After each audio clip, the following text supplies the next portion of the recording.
अस्सलाम वालेकुम, मैं हूं गौर से नाज़रीन किराम। आज 31 जुलाई बहुत जुम्मा है। बड़ी अहम तरीन डेवलपमेंट हुई है पिछले 24 घंटे में। बड़े अहम तरीन जो वाकयात हुए हैं, बड़ी खबरें आई हैं और तारीख साज खबरें हैं। पहले इन खबरों की जानिब बढ़ते हैं, फिर इनकी तफसील आपके सामने रखते हैं। इमरान खान के तमाम केसेस में अचानक बड़ा सरप्राइज, बड़ी पेशरफ्त हुई है।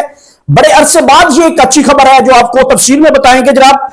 हुकूमत को घर भेजने की तैयारियां जनाब मुकम्मल हो चुकी है। फड्डा जो पड़ना था वो पड़ चुका है और अब मोहसिन नकवी साहब जो कि इस सिस्टम के अहम तरीन रहनुमा है, उन्होंने इस सिस्टम के बारे में कुछ कहा और फड्डा पीछे क्या पड़ा हुआ है, इस पूरी तफसील आपके सामने रखेंगे। रिजवी बरादरान की जमात का एहतजाज जनाब शुरू हो चुके हैं। मुल्कगीर एहतजाज की जानब से उनकी जमात अब बढ़ रही है। लॉन्ग मार्च करने का ऐलान भी किया गया है। ये कहां पे किया गया है इसकी तफसील भी रखेंगे।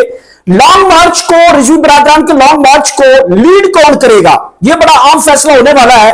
और कौन लीड करेगा, कहां से लॉन्ग मार्च निकलेगा, कैसे आगे बढ़ा जाएगा। साद रिजवी साहब का भी एक खुफिया पैगाम भी उनकी पार्टी तक पहुंच चुका है और उस पैगाम के बाद जो पार्टी मुतारिक हुई है, इसकी मुकम्मल तफसील आपको आगे जाके बताते हैं नाज़रीन किराम। मौलाना फजलुर रहमान साहब को कल मैंने एक्सपोज किया, उनके तमाम पिछले 4 सालों में उनको चार्जशीट किया। मैंने कहा मस्जिद गिरी, मंदिर गिरे, पत्नी कुरान मजीद शहीद हुए, हाफिज कुरान शहीद होते रहे, कारी शहीद होते रहे, मस्जिदों को ताले लगते रहे, इमाम मस्जिद गिरफ्तार होते रहे, सैयदादियों के दुपट्टे नोचते रहे, पेट्रोल महंगा हुआ, डीजल महंगा हुआ, बिजली महंगी हुई, आप नहीं निकली। मैंने पूरी चार्जशीट कल की है और उसके बाद उनकी जनाब धमकी अमेज मैसेज जो है वो मुझे पहुंचना शुरू हो चुके हैं कि आप जो हकैक है उसको मसक कर रहे हैं। जनाब मैंने हकैक रखे, पूरी दुनिया जानती है और मुझे लोगों ने अप्रिशिएट भी किया है। उन्होंने कहा कि तुमने मौलाना का वो पर्दा उठाया है कि मौलाना के पीछे था कौन, मौलाना को लॉन्च कैसे नहीं किया। मैं तो खबर यह भी दी कि मौलाना फजलुर रहमान मरी क्या करने गए थे, वहां तो नवाज शरीफ साहब बैठे थे और उसके बाद नवाज शरीफ साहब एक्टिव होते हैं और फिर मौलाना साहब को लॉन्च करते हैं। देगे कितनी देगों का इंतजाम किया गया है, कितनी देगे एडवांस में दी गई, मैंने तो यहां तक भी खबर दी हुई है। तो जनाब ये मौलाना साहब के लोग जो है वो धमकी अमेज रवैये के ऊपर उतरे हुए हैं। इसकी तफसील भी आपको रखूंगा। जनाब नून लीग और पीपल्स पार्टी आपस में कुत्तम कुत्ता हो चुकी है। वो लफ्ज है गुत्थम गुत्था, ये है कुत्तम कुत्ता। मतलब कमरे के अंदर जो है वो एक दूसरे को बहन भाई, बिलावल तुम मेरे भाई हो, वो कहते तुम मेरी बहन हो, और बाहर जाके कहते हैं तू चोर, तू फॉर्म 47 वाली, तू फलानी, तेरी वीडियो, तू ये नहीं किया, तुमने सिंध के अंदर ये कर दिया, तुमने ये कर दिया, वो कर दिया। बाहर जाके अवाम को ये बता रहे हैं। इसको कहते हैं कुत्तम कुत्ता। और ये नाम नहीं ले रहे कि जनाब वो एक दूसरे को कह रहे तुम भी फॉर्म 47 पे, तुम भी फॉर्म 47 पे। एक तो मान लिया है कि दोनों फॉर्म 47 की पैदावार है और एक दूसरे के ऊपर ये जो तनकीद बढ़ रही है। इसके बाद खबर क्या है, क्या पीपल्स पार्टी हुकूमत से अलग हो रही है। अगले 24-25 घंटे जो है वो बड़े इंपॉर्टेंट है और बड़ा अहम फैसला आने वाला, तफसील आपको बाद में रखते हैं। नागरिक राम मोहसिन नकवी का एक बड़ा बयान आया है और उसकी जो बयान है उसमें जो हकीकत उन्होंने बयान की है उससे हुकूमत बड़ी घबरा गई है। हुकूमत इस वक्त जो मुस्लिम लीग नून है स्पेशली, वो मोहसिन नकवी के खिलाफ है। और फिर जो लकड़ बगे दगड़ दल्ले और लकड़ बगड़ जो साफी हैं, हराम खोर, ये हराम को खाने वाले को हराम खोर कहते हैं, वो अब मोहसिन नकवी साहब के पीछे पड़े हुए हैं कि आपने हमारी हकीकत को बता दी है। और फिर जो मोहसिन नकवी की तनकीद की है, ये मरियम नवाज की बहन है अस्मा नवाज, उन्होंने एक ट्वीट किया है कि जनाब आप एक काउंसलर नहीं बन सकते और आप सिस्टम में नई अमेंडमेंट चाहते हैं, नए सूबों की तरफ जाते हैं। बेसिकली मोहसिन नकवी साहब जो कह रहे हैं कि वो नए सूबे बनाने की, कराची है, फिर लाहौर है, जनूबी पंजाब है, फिर हजारा डिवीजन है, इनको सूबा बनाना चाहते हैं, डिविजनल एडमिनिस्ट्रेशन की तरफ जाना चाहते हैं। तो उससे मुस्लिम लीग नून को जब से लाहौर सूबे का ऐलान होता है या जनूबी पंजाब का होता है तो मुस्लिम लीग ने ऐसे समझती है कि जैसे पत्नी हमारे घर में फौतगी हो गई है। वो फौती वाले रुक्के से भी बड़ा गंदा मुंह कर लेते हैं और फिर उन्होंने साफी छोड़ देते हैं साथ ही। तो ये एक सिस्टम चल रहा है, फड्डा चल रहा है। पूरी तफसील आपको आगे जाके बताता हूं। नाज़रीन की पहली खबर जो मैंने आपको देखी, इमरान खान के मुकदमात के हवाले से अचानक बड़ा सरप्राइज है, बड़ी खुशखबरी है। बड़े अरसे बाद खुशखबरी सुनने को मिली कि इमरान खान के तमाम केसेस के हवाले से इस्लामाबाद हाई कोर्ट जो है वो उनको एक दरखास्त दी गई है। जब मैं आपसे बात कर रहा हूं तो एक बड़ी दरखास्त उनको chief justice Islamabad high court को दी गई है और फिर चीफ जस्टिस ऑफ पाकिस्तान को दरखास्त दी गई है कि जनाब इतनी देर हो गई है, हमारे केसेस नहीं लग रहे और या तो हमारे केसेस लगाए जाए या इनको बड़ा फैसला दिया जाए। तो इसके ऊपर अदालत जो है वो बड़ी हरकत में आ चुकी है।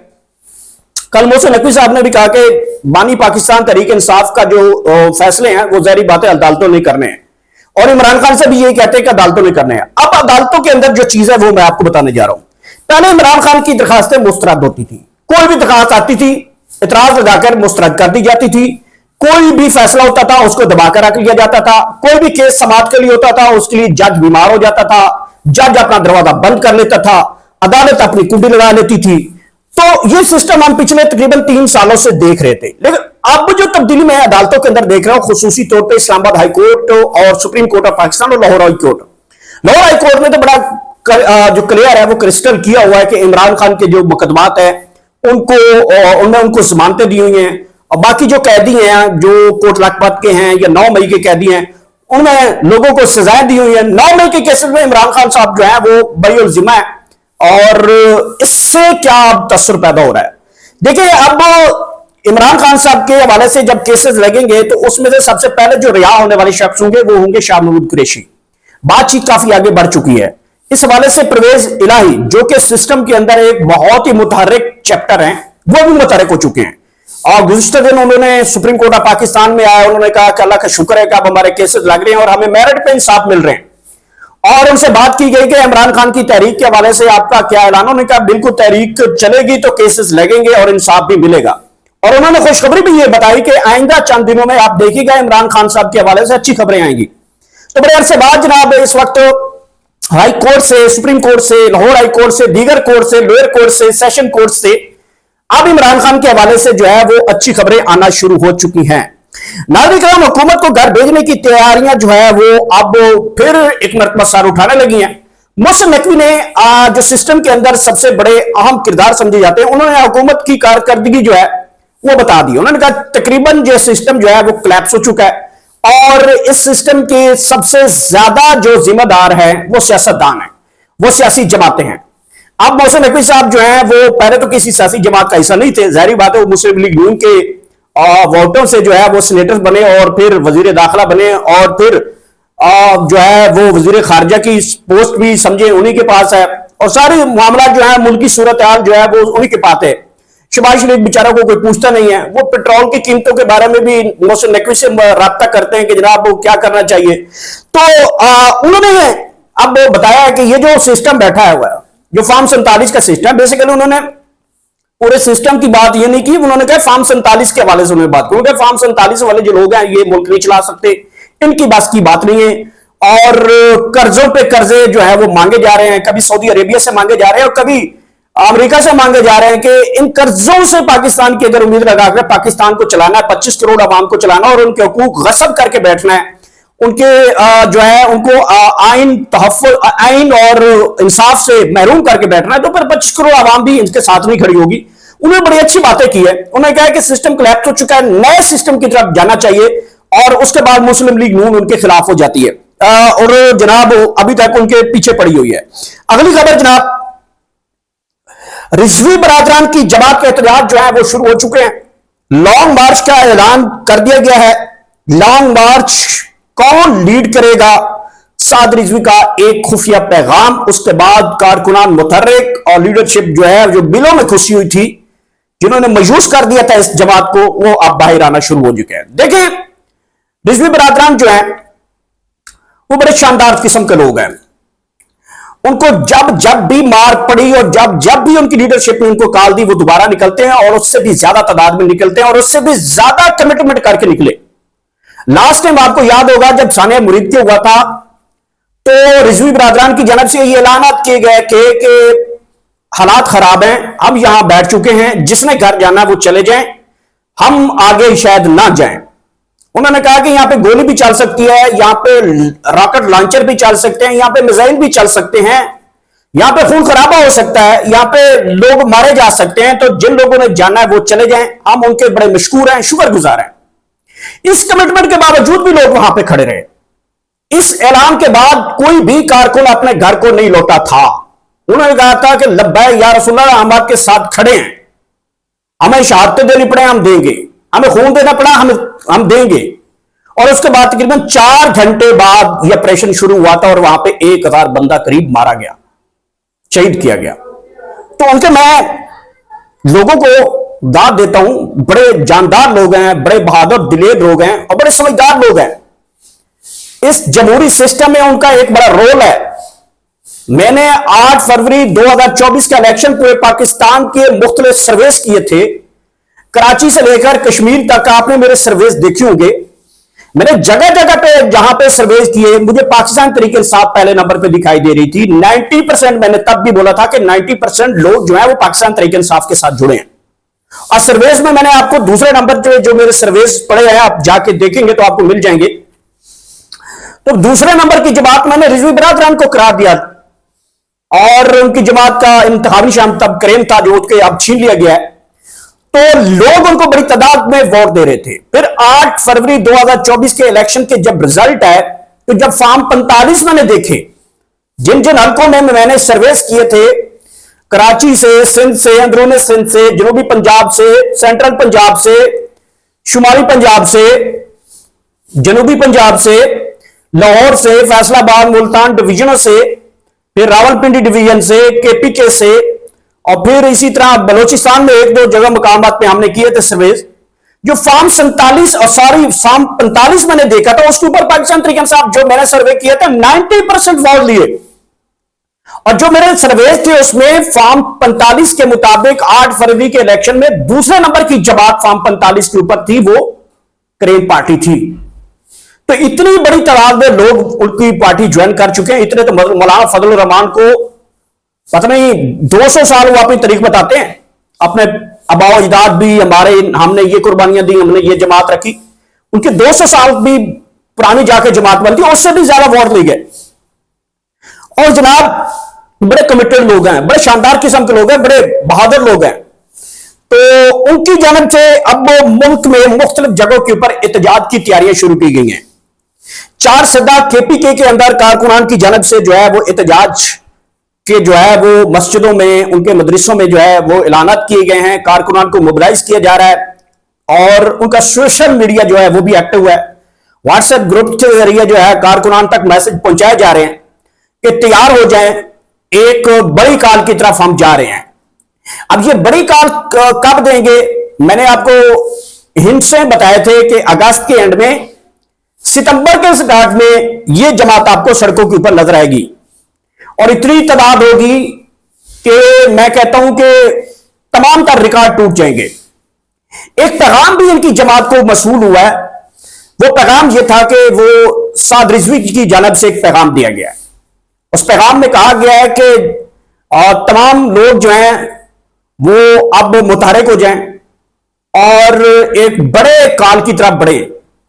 अब जिस तरह से वो खुफिया पैगाम आया, उस शख्स ने यह नहीं बताया कि क्या वो रिजवी बिरादरान कस्टडी में होकर यह बयान बाहर दिया है या कहीं बैठे हैं तो वहां से बैठकर यह बयान दिया है। यह डिस्क्लोज नहीं हुआ अभी तक, लेकिन बयान उनका बाहर आ चुका है और वो सोशल मीडिया के ऊपर अब उसको डिस्कस भी किया जा रहा है।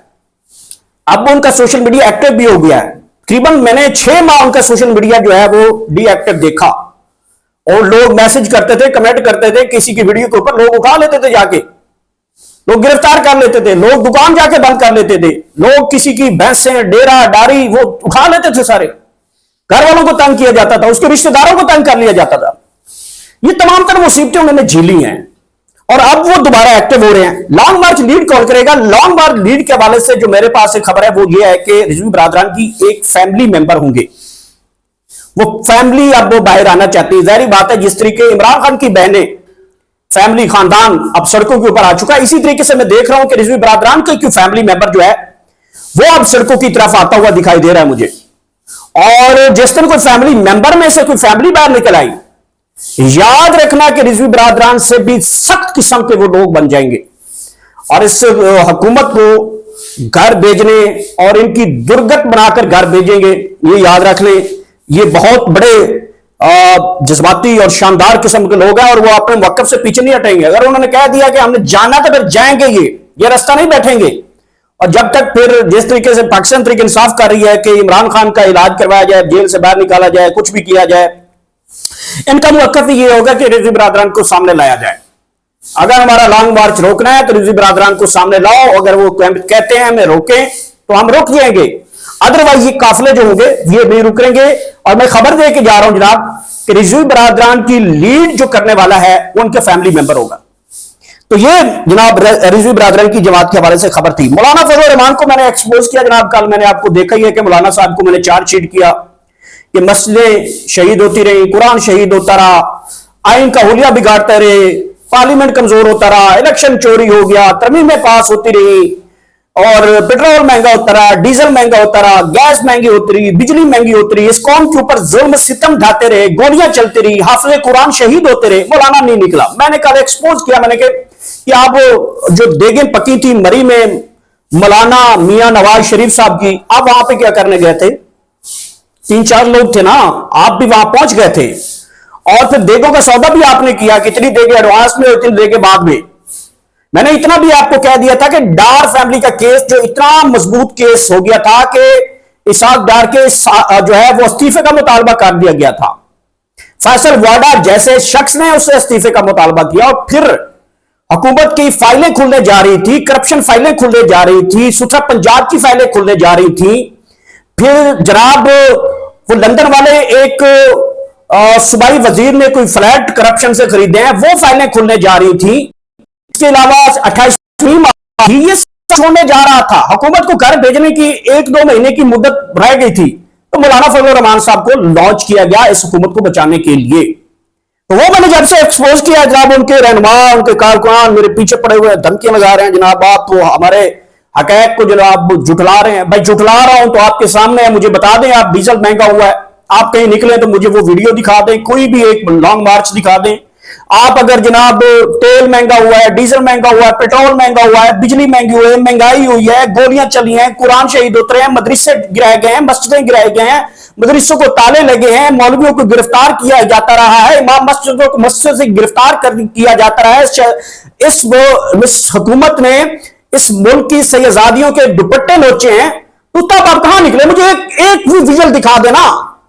आइन का हुलिया बिगड़ते रहे, आप लोग निकलते रहे, जब हकीकत बयान करो तो आप पीछे पड़ जाते हैं। आप पड़े रहे यार, आप पीछे पड़े तो पड़े रहे, मुझे इस चीज से कोई फर्क नहीं पड़ा। जो हक है मैं बताना था बता दिया और लोगों ने इसके ऊपर इतना एतमाद किया, आप कमेंट्स उठाकर देख लें। जनाब मौलाना फजल रहमान साहब, आप अपने लोगों को भी कुछ समझाया करें। नागरिक नून लीग और पीपल्स पार्टी कुतम कुता हो चुकी है। मैं तो इसको गुत्थम कुता, लोग कह रहे हैं, मैं कुतम कुता इसलिए बोलते हैं कि ये नूरा कुश्ती है। बिलावल साहब आजकल बड़े इनकलाबी बने हुए हैं, वो कहते हैं मैं पाकिस्तान पीपल्स पार्टी का, मैं जनाब सदर जरदारी का बेटा हूं, मैं शहीद रानी का बेटा हूं, मैं जमहूरियत को जानता हूं। ओ भाई, तुम्हारी जमहूरियत कमरे के अंदर, तुम यही तो ड्रामा तुमने गिलगित में भी 2 माह पहले किया था। गिलगित की क्या था? आप एक दूसरे को चोर चोर कहते थे, वो तुम्हें चोर कहते थे, तुम्हें डकैत कहते थे, तुम्हारे सिंध के ऊपर तनकीद हो रही थी और तुम लाहौर के ऊपर तनकीद कर रहे थे, तुम वीडियो रानी के ऊपर तनकीद कर रहे थे। और जब इलेक्शन डे हुआ और शाम हुई तो शाम को आप पार्लियामेंट हाउस के चाय खाने के ऊपर, जिम खाने के अंदर इकट्ठे बैठे थे, लोगों ने देखा, लोगों ने थू थू किया। ये नूरा कुश्ती है भाई। एक चीज मैं आपको बता दूं, ये दोनों एक दूसरे को जो कहे वो फार्म 47 की हुकूमत कह रहे हैं। ये बड़ी अच्छी बात है कि ये मान चुके हैं कि वो भी फार्म 47 वाला है, वो भी फार्म 47 वाला है। और लड़ाई इस कदर ये बढ़ाई जा रहे हैं, लोगों को बेवकूफ बना रहे हैं। बेसिकली इलेक्शन बयानिया है। जिस दिन कश्मीर के इलेक्शन भी होंगे, ये शाम को इकट्ठे बैठेंगे। जिस तरह गिलगित बल्तिस्तान के इलेक्शन हुए और शाम को ये इकट्ठे बैठे थे। ये लोगों को बेवकूफ बनाने का एक नई एक वो कहते हैं ना कि रूह बना दी गई है। नागरिक राम ये देख सकते हैं कि आप इनके हालात। और मजे की एक और बात बताऊं कि दोनों एक दूसरे के ऊपर तनकीद कर रहे हैं, दोनों एक दूसरे को चोर चोर भी कह रहे हैं, दोनों एक दूसरे को धमकी दे रहे हैं। वो कहते हैं तुम हमारे जूते की नोक भी साफ करो लेकिन इसी तनख्वाह पे काम करोगे। पीपल्स पार्टी वालों को नून लीग कहते हैं। मकसद बात करने का यह है कि तुम हमारे साथ इसी तनख्वाह पे काम करोगे। हमारे जूते पॉलिश करने, करो, नहीं करने निकलो।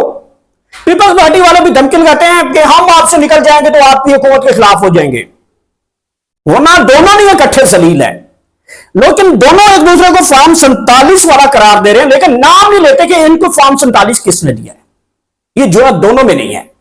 मरियम नवाज भी कहती है तुम्हारे सिंध की ऐसी की तैसी, तुम भी फॉर्म 47 पे, उस्मा भी यही बोलती है, हिना भी यही बोलती है, और पीपल्स पार्टी वाले भी यही कहते हैं तुम फॉर्म 47 की हुकूमत है, गिर जाओगे, यहां मटेंगे तो ये हो जाएगा। लेकिन ये नहीं बताते कि आपको फॉर्म 47 दिया किसने है, उसका नाम नहीं ले सकते, इनकी जरूरत ही नहीं है, वो बॉस है इनका ना। नागरिक नाम अगली खबर जो है वो मोहसिन नकवी साहब की है। मोहसिन नकवी साहब ने बड़ी जानदार किस्म की तकरीर की, मैंने उस तकरीर को सुना और मैं समझता हूं कि उन्होंने बड़ा अच्छे अल्फाज में एक मौजूदा सिस्टम के हवाले से बात की और इस बात को तस्लीम किया कि मौजूदा सिस्टम कोलैप्स हो चुका है। मौजूदा सिस्टम में बैठे लोग जो हैं वो मुल्क की तरक्की में अपना किरदार अदा नहीं कर सकते। दूसरे लफ्जों में उन्होंने अपनी हुकूमत के बारे में बताया, यानी कि फॉर्म 47 के जरिए जो हुकूमत बनी बैठी है ये नहीं काम कर सकती। हालांकि उन्होंने 12-14 घंटे शहबाज शरीफ की वर्किंग का भी बताया कि वो 18-18 घंटे तक भी काम करते हो, लेकिन नहीं चल रहा सिस्टम। आपकी गंदम जो है, जो ज़राअत है, जो बैकबोन, उन्होंने कहा कि हम ज़राअत में फेल हो चुके हैं, गंदम में बाहर से मंगवानी पड़ रही है, तो हम खुद फ्लॉप हो गए ना। दुनिया का बेहतरीन नहरी सिस्टम हमारे पास मौजूद है, दुनिया की एक अच्छी ज़राअत हमारे पास मौजूद है।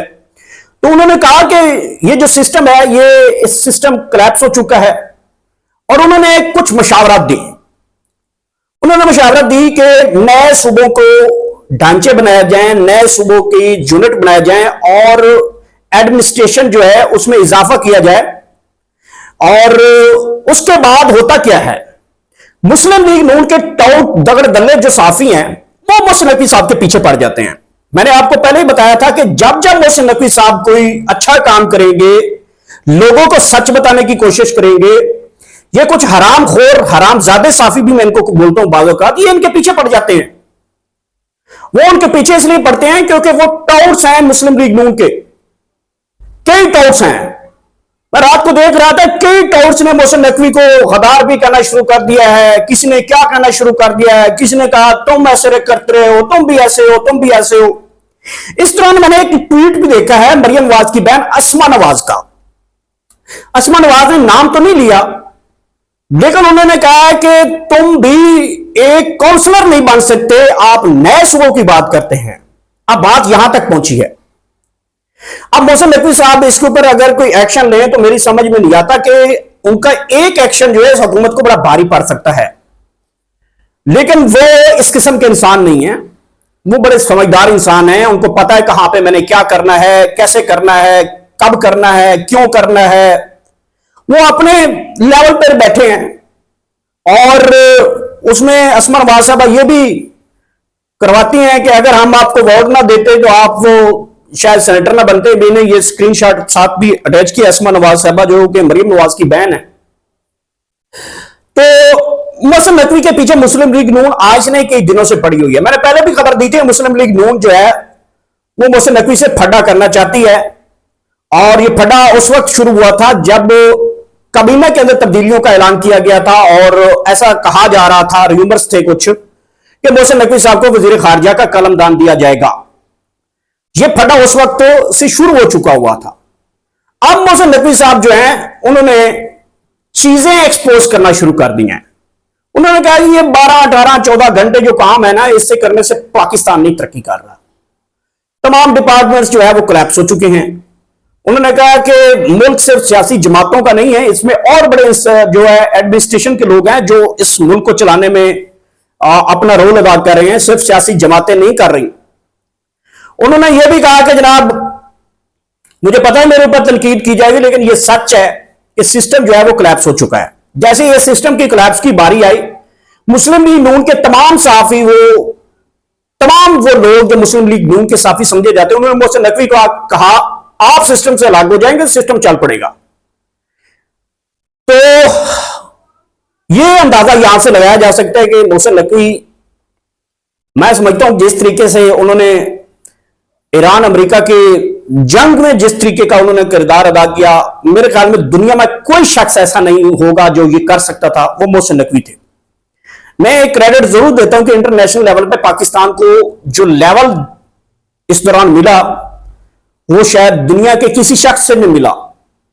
और जितना बेहतरीन किस्म का डील, शानदार किस्म का डील मोहसिन नकवी साहब ने ईरान के लोगों को किया, उनकी रहनुमाओं को जाके किया, ये कैपेसिटी ना तो वजीर खारजा की हमारे के पास की थी, ना वजीर आजम के पास थी, ना किसी और कबीना के मेंबर के पास थी, जो कैपेसिटी मोहसिन नकवी साहब की थी। और जिस तरीके से उन्होंने फील्ड मार्शल के साथ मिलकर और उस जंग को रुकवाया, और अभी भी दोबारा ये कोशिश जारी है। और मेरे ख्याल में फिर भी यही लोग होंगे, मोहसिन नकवी साहब होंगे, फील्ड मार्शल साहब होंगे, यही जंग रुकवाएंगे। अब ईरान वाले भी जानते हैं कि जनाब वजीर आजम शहबाज शरीफ की क्या औकात है, अगर हम उनके साथ बात करें तो वो सीधे डायरेक्टली बात उनसे करते हैं जो जिनके पास पावर्स है।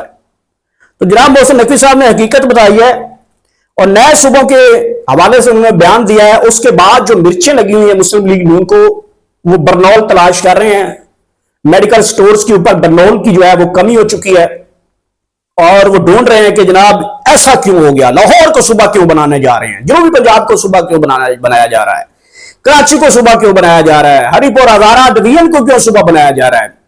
तो इससे इनकी रोटियां बंद हो जाएंगी, इनके इक़्तिदार छोटा बन जाएगा, इनकी शान शौकत में कमी आ जाएगी। तो ये सोचते हैं कि जनाब हमारे पंजाब को तो कुछ छेड़े ना।